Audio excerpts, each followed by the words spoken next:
What you need to know about real estate auctions.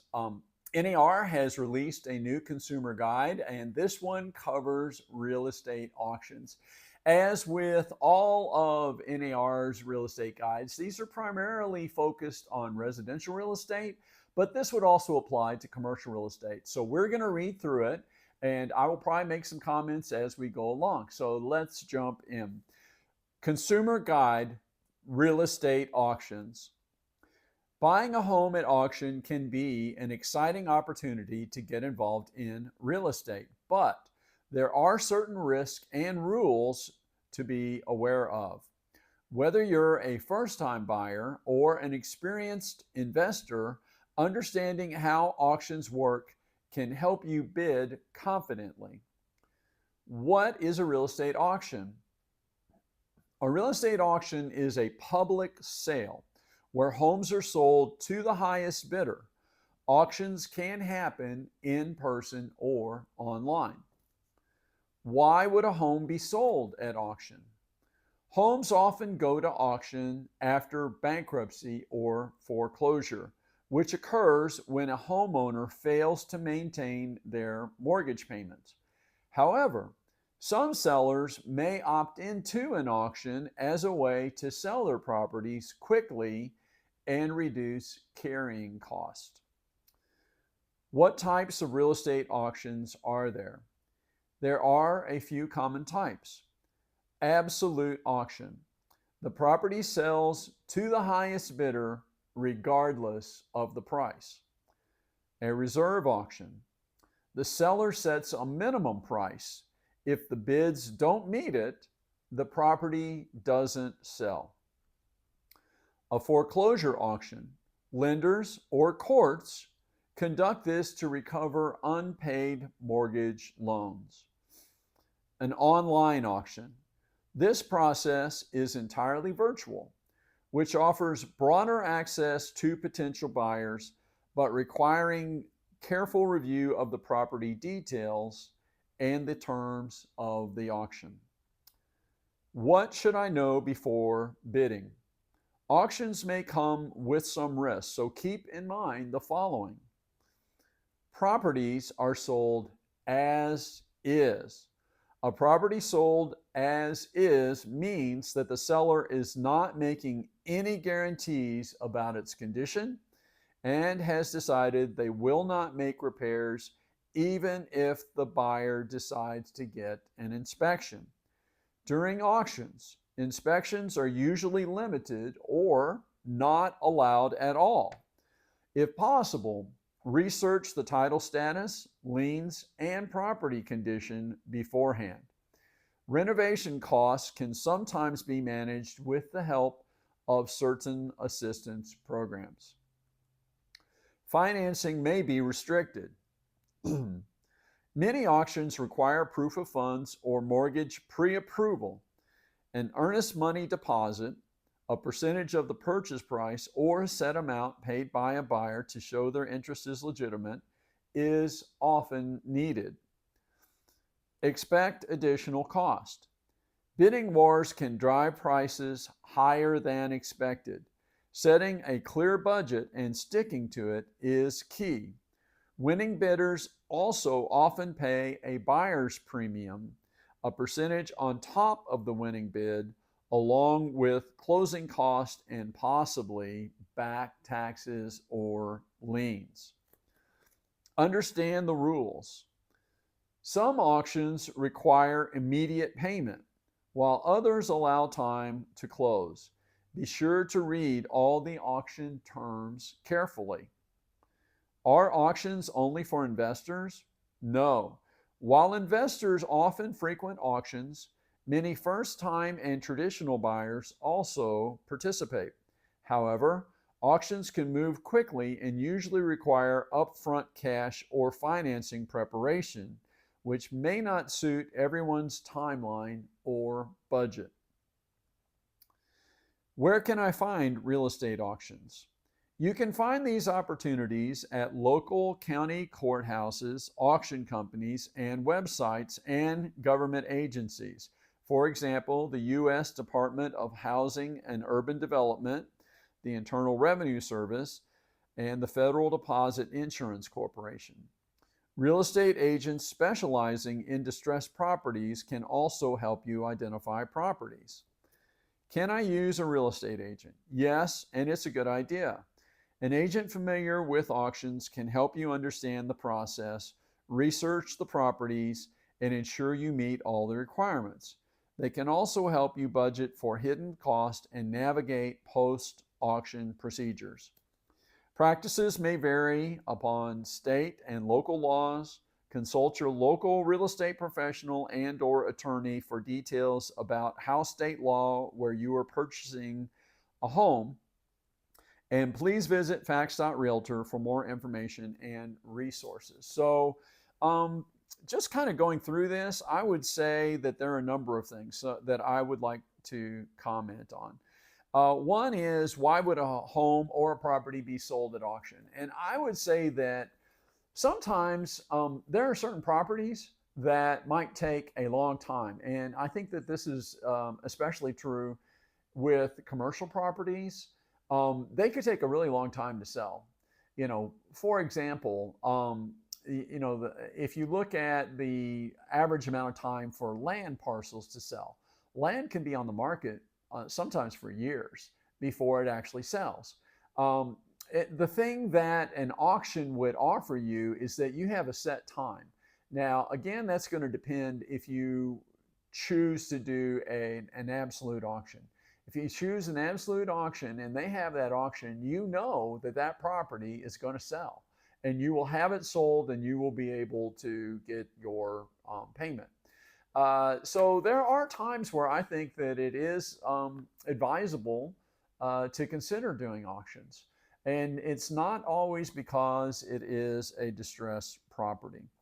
So kind of going back to the thing about restricted financing, those kinds of things, it's going to depend upon the auction. So we have, it mentioned, I think a lot of people, when they think about auctions, they're thinking about courthouse auctions or foreclosure auctions. And those are generally always distressed properties. And so you do need to know a little bit about how those auctions work.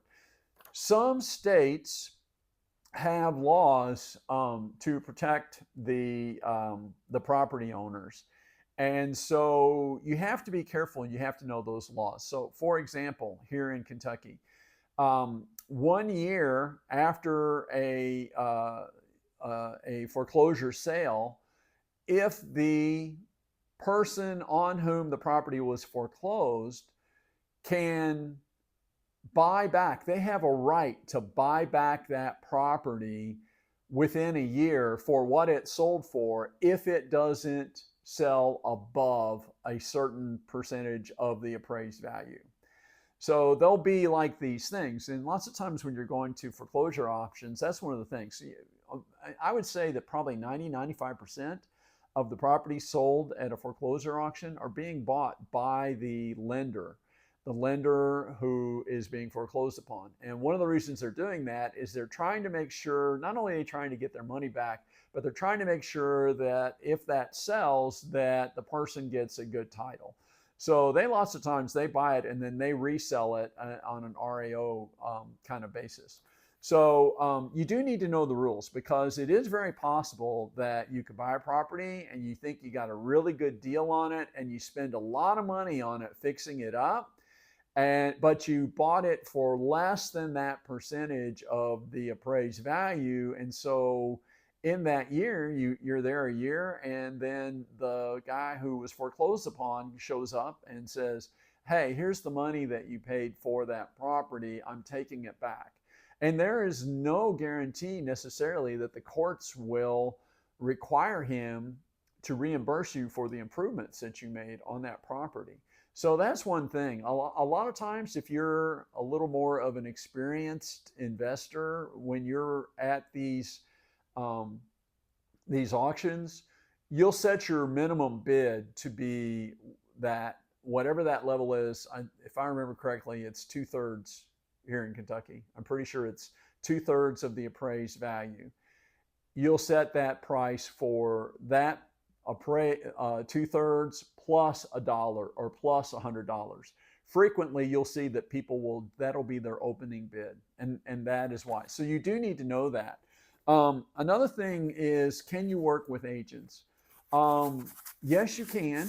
That's going to depend a little bit on the particular um, auction. That's not to say necessarily that the auctioneer will pay for that person's commission, although sometimes they do. It mentioned that, especially like with private auctions, there'll be a buyer's premium. Oftentimes, that buyer's premium is 10%. So if we sell a property at $100,000, there'll be a buyer's premium of $10,000. So when you're buying that property, if you get it for $100,000, you'll write a check for $110,000 because that $10,000 is the buyer's premium that the buyer pays. And that pays for the auctioneer's fees. Sometimes that will pay for real estate agent fees as well. But again, you have to check into that and see. There's no promises that they will cover that. Sometimes they will, but there are no promises. And these things do apply to both residential and commercial. The foreclosure auctions generally are all residential, or at least primarily residential. They don't have to be, but they generally are. And so those are some of the things I think I would say. Just going back, and I know I just said this, this guide I think was primarily for buyers buying property. And I would say that it's also something for sellers to consider. There are times, if you are, say, settling an estate, an auction might be a really good option because you can get that estate settled and you can get it taken care of. If you're selling a kind of property that maybe could take a while, so I think the common thread is really sort of time. If you want to go ahead and get it settled, the nice thing about an auction is it'll get it settled. It'll get it settled right away. Some of the other things could take quite a while, and they may or may not, but that's one of those things. If time is one of your issues, it could be a really good option for you. And so I do have clients that I'll advise them that, hey, maybe we should talk to an auctioneer and we can just get this. And then we know that you're getting, the market price, and we know that you're getting it right away, and you get it like that. It depends upon an auction. I would say lots of times an auction price, I don't think that you can really claim that an auction price in general will be higher than what you get off the market or necessarily lower than you get on the market.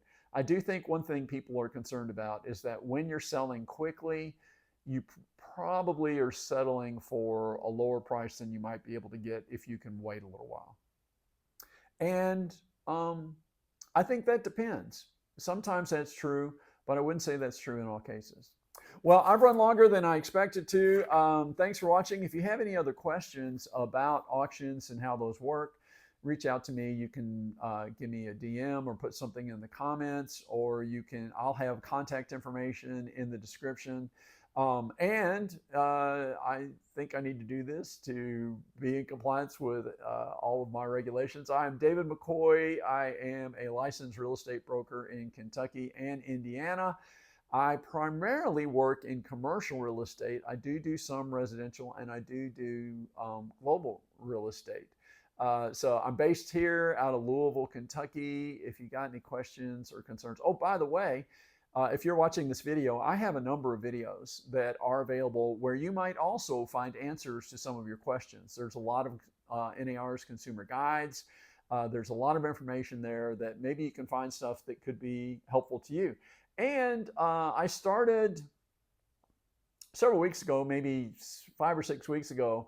I also am putting out videos occasionally in Spanish. I'm going to develop a library of things in Spanish for our Spanish-speaking people. And so that's it, everybody. Hope you have a great day. Hope this was helpful. And, take care. See you next time.